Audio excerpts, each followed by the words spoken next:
ஞானானந்தமயம் தேவம் நிர்மலஸ்படிகாகிருதிம் ஆதாரம் சர்வ வித்யானாம் ஹயக்ரீவம் உபாஸ்மகே. அஸ்ட்ரோ டிவி நேயர்களுக்கு அஸ்ட்ரோ கே சேங்கர் பணிவான நமஸ்காரங்கள். வக்ர குரு பெயர்ச்சி. வக்ர குரு பெயர்ச்சி என்றால் என்ன அப்படின்னு பார்க்கும்பொழுது, வக்ரம் அப்படின்னு சொல்லும்பொழுது சூரியனிலிருந்து குரு 5 ராசிகள் தள்ளி இருக்கக்கூடிய காலகட்டத்தில் வக்கரமாகக்கூடிய வாய்ப்பு உண்டு. இதில் என்ன அப்படின்னா, பொதுவாகவே எல்லா கிரகங்களும் வக்கரமாகும், ராகு கேது சூரியன் சந்திரனை தவிர.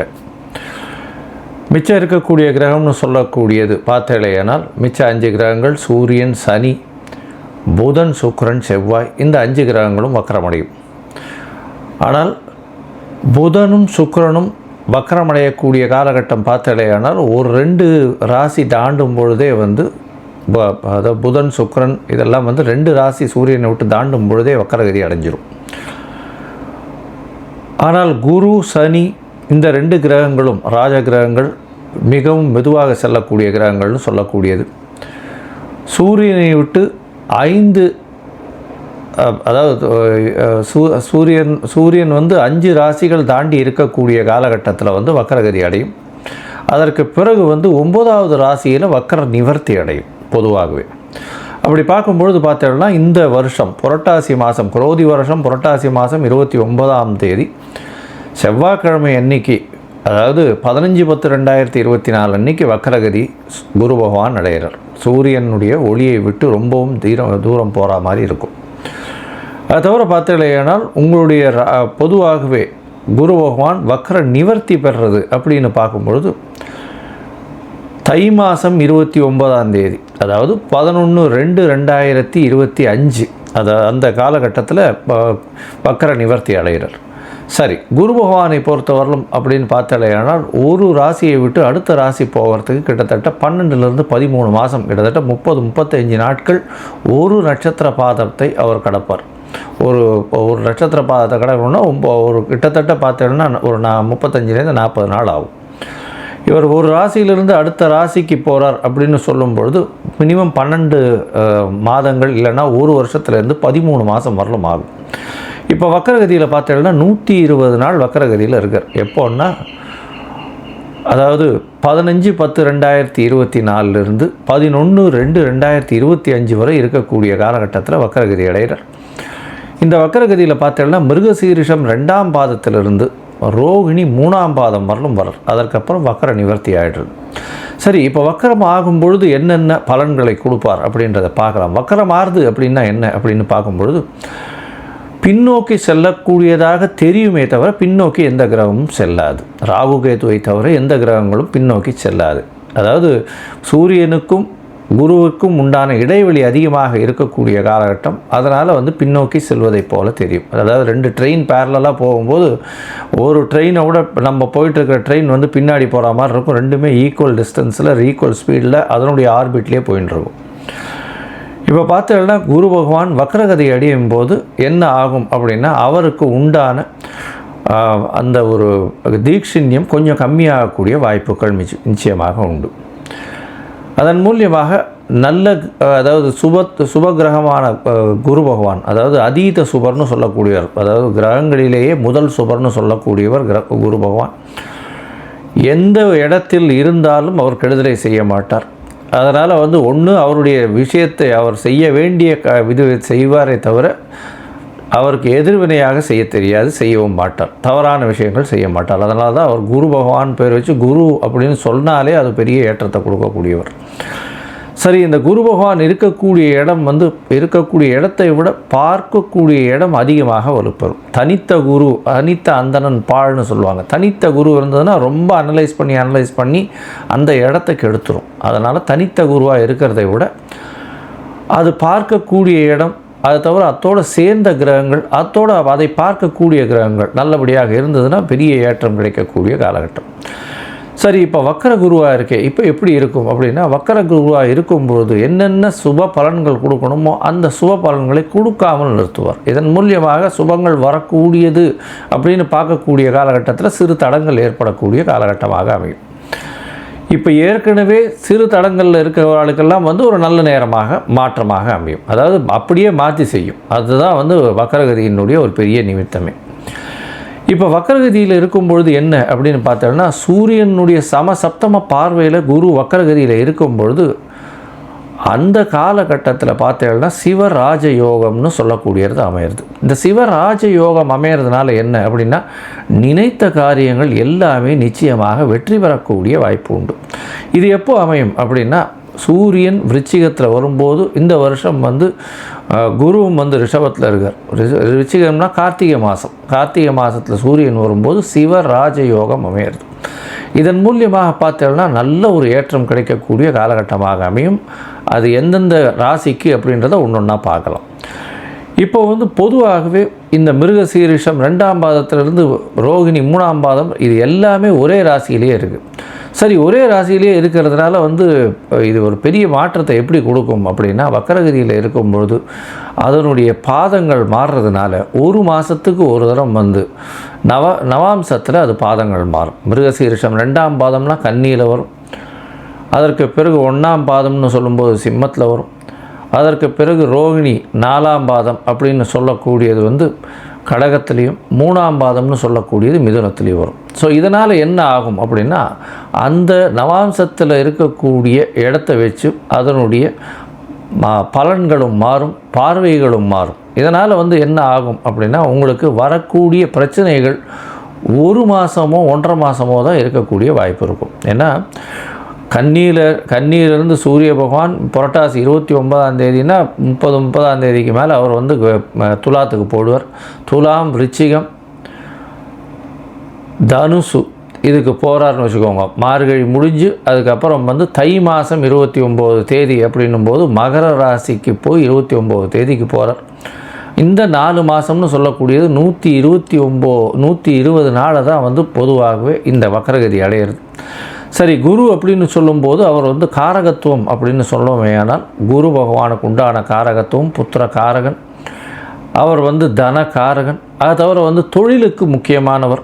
லாபத்தை ஈட்டி கொடுக்கணும் அப்படின்னா குரு தான் மிகவும் முக்கியமானவர்.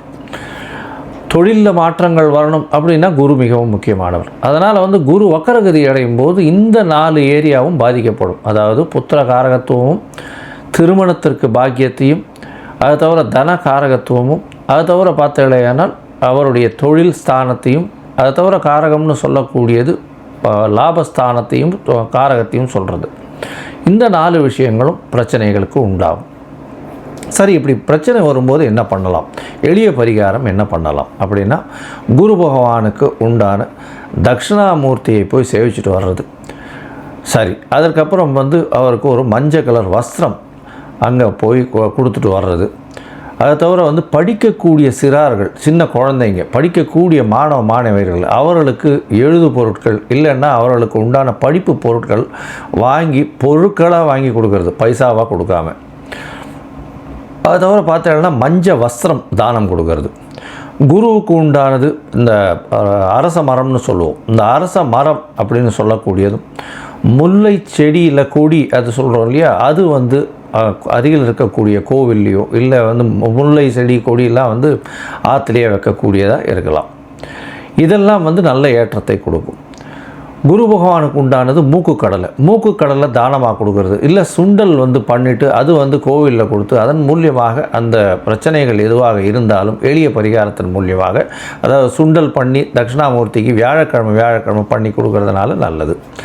இல்லையா, வியாழக்கிழமை அன்னைக்கு அதிகாலை எழுந்து, அதாவது 6லிருந்து 7, அதாவது 6 மணிக்கு சூரியனுடைய உதயம்னு சொன்னோமே. ஆனால் வியாழக்கிழமை அன்னைக்கு குரு ஹோரையாக இருக்கும். முதல் 1 மணி நேரம் அந்த ஹோரையில் நெய்யில் வந்து விளக்கு குரு பகவானுக்கு போடுறதன் மூலியமாக, தட்சிணாமூர்த்திக்கு போடுறதன் மூலியமாக உங்களுக்கு எந்த பிரச்சனைகளும் இல்லாமல் இருக்கும்.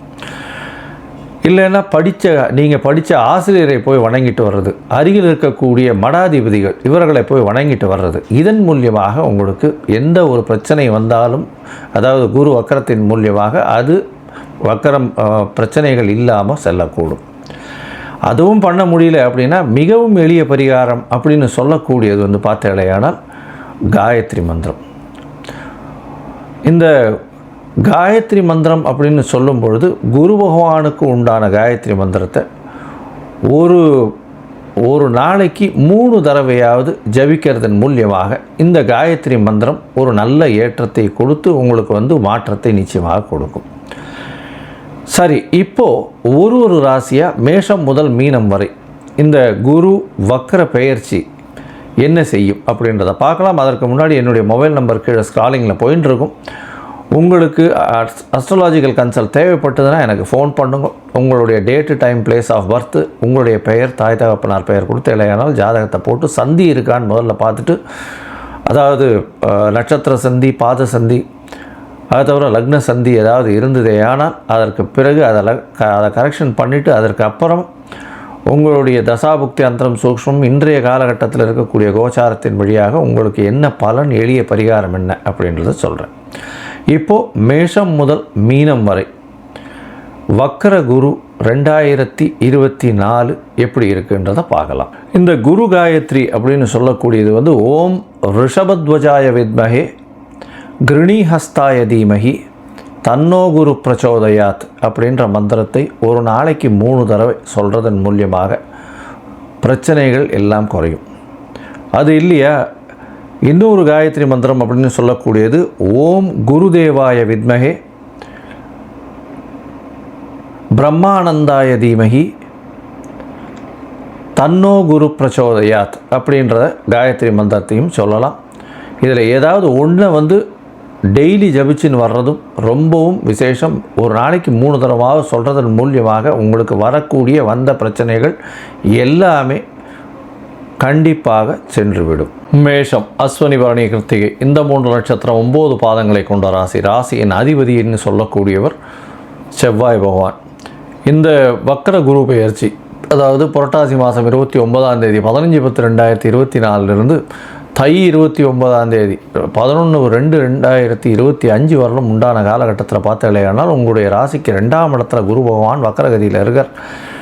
ஆனால் மிருகசீரிஷம் 2ஆம் பாதத்தில் ஒரு வக்கரகதியாரர். இதன் மூலியமாக பார்த்தீங்களேனால் நவாம்சத்தில் 6ஆம் இடம் வர்றதுனால புதிதாக கடன் வாங்கக்கூடிய வாய்ப்புகள் நிச்சயமாக உண்டு.